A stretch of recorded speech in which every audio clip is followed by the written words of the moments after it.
Halo semuanya, balik lagi di Geek Shy Channel. Oke. Ini aneh banget. Ini settingnya aneh karena seadanya mendadak lah gitu. Iya, mendadak. Ini udah kelihatan di depannya. Kita baru nonton di setan. Dan 2 komunian Dan gua nggak sama Gigi sih nggak tahan buat ngasih pandangan. first Mudah-mudahan impression. bisa langsung tayang. Kita pakai kamera handphone, langsung gue edit. Siapa tuh bisa langsung tayang buat referensi teman-teman yang mau nonton. Ya, mau nonton. Kita sih usahain emang dari kemarin hari pertama ya. Iya. Nah langsung aja Gi, kayaknya langsung kita kasih kesan. Kayaknya kalau dari awal gue udah langsung menilai ya. Kalau dari segi plot memang ini Sebenarnya lebih ringan lah. oh iya lebih ringan. Lebih ringan kalau kita bandingnya sama yang film pertama.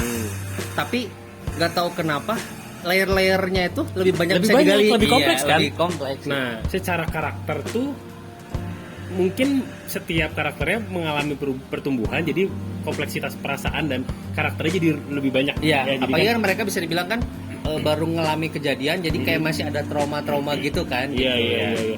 Nah ini kita sih harusnya sih nggak spoiler ya. Nggak mau spoiler lah, ini sayang soalnya kalau Saya harus nonton sendiri. Dan itu secara plot, jadi memang secara kompleksitas cerita memang layernya lebih banyak, tapi lebih ringan. Ada sedikit komedinya, tapi nggak mengganggu lah ya. Ya, sisanya ini semua penggemar horor teh dapat layer-layer horor yang biasanya mereka tonton tuh kayak campur aduk di sini gitu. Kan kalau kemarin literally satu cerita cuma di rumah itu aja. Ini tuh bener-bener kayak ada susunan-susunan ya kayak seperti rumah susunnya itu gitu. Iya, dan memang udah kelihatan dari trailer dan di ending yang pertama pun udah kelihatan mereka tinggal di rusun kan. Iya. Dan menampilkan atmosfer rusunnya. Nah, kita geser ke sinematografi. Iya. Nah, secara sinematografi gue nggak tahan banget buat komentar dari awal.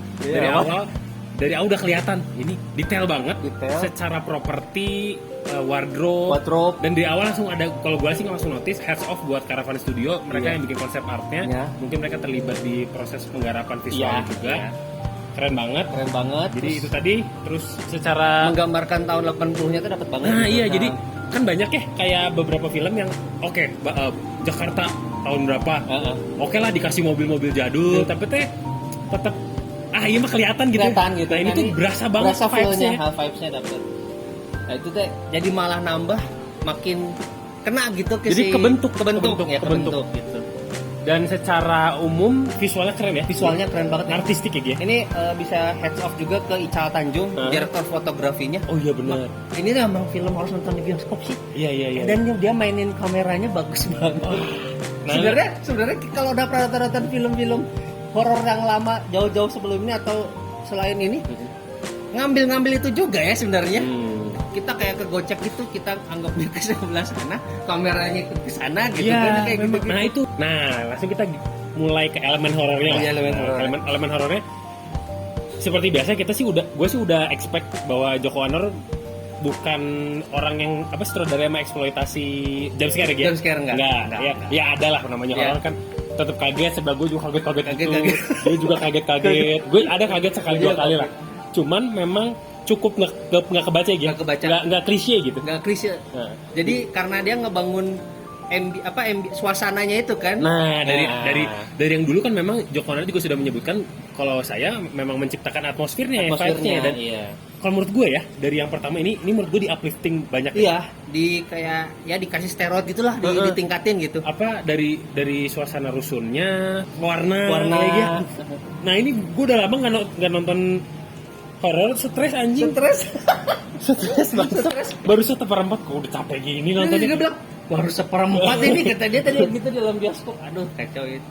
Dan kayak ada callback ke film ke-1 tapi kayak di amplifier lagi gitu. Jadi kayak makin edan gitu kan. Kalau yang pertama mungkin karena setting di situ-situ aja, akhirnya pas sekarang ada callback ke yang film yang pertama jadi lebih berasa gitu. Dan pas kaget pisan gitu. Jadi kayak aduh edan pisan lah ini mah.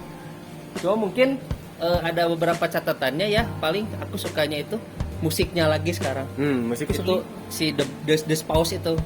Si Tony Merle sama istrinya itu bikin lagu lagi sekarang kan, yang kayaknya kalau dulu kita dengar lagu Kelam Malam tuh langsung tahu pasti si ikonik kan, si ibu pasti deket. Nah sekarang ada lagu baru lagi dan lebih greget lagi gitu pas dia nampilin di filmnya gitu, tanpa mau spoiler gitu maksudnya. Visual, aduh ini kalau gue sih bisa bilang ini serem banget sih. Maksudnya secara atmosfer ya. Iya. Kita bukan sekedar film horor yang hantu. Terus jump scare, ngagetin, terus konklusinya klise menurut gue sih ini rada-rada nggak biasa lagi. Iya. Jadi bahkan ini mah mungkin nggak spoiler juga, ada kayak sebuah narasi-narasi di belakang gitu, jangan-jangan kejahatan itu karena ada kemanusiaan gitu. Nah itu di situ ada beberapa skenarionya dan menyebutkan narasi-narasinya itu kayak agak puitis tapi ada pesannya.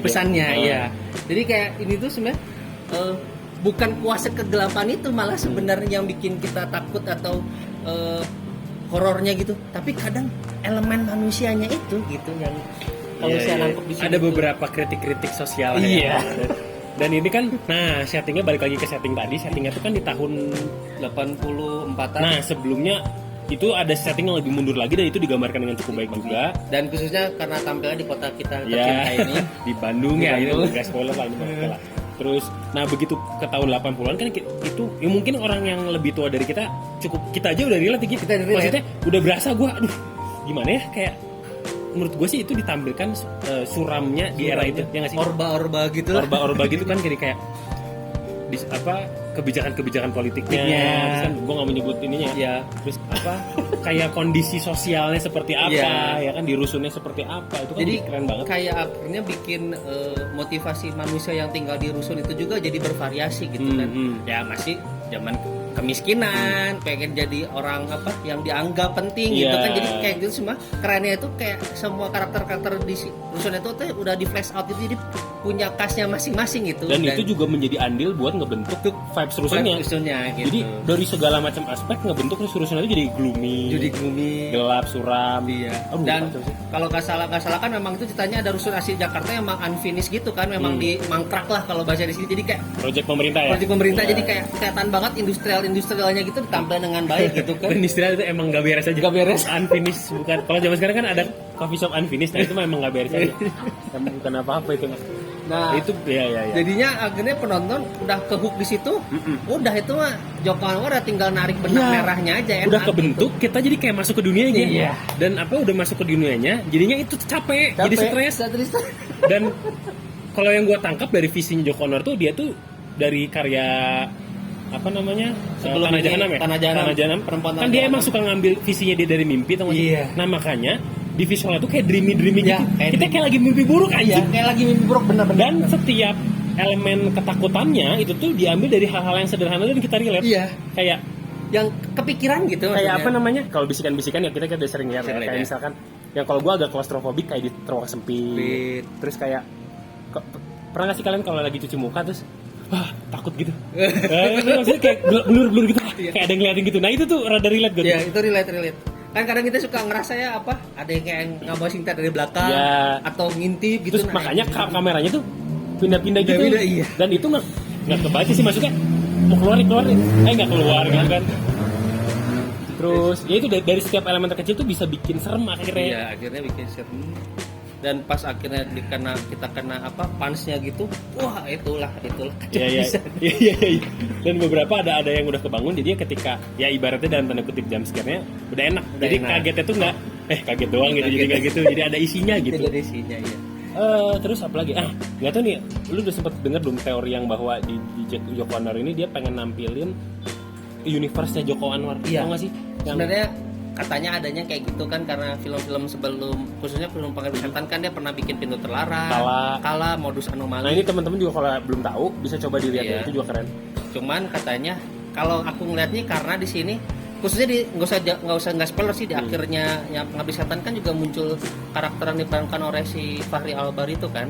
Nah karena dia sudah pernah main di Pintu Terlarang, akhirnya ada cocok logi gitu. Iya benar. Iya. Terus kan di film apa ya yang di Rusun juga ya kan? Apa sih, gue lupa judulnya, Ya, jadi pokoknya kayak mungkin di semesta yang sama tapi beda kejadian, beda cerita gitu kan. Iya. Dan memang itu dan agak disangkutkan dengan unsur-unsur sejarah ya.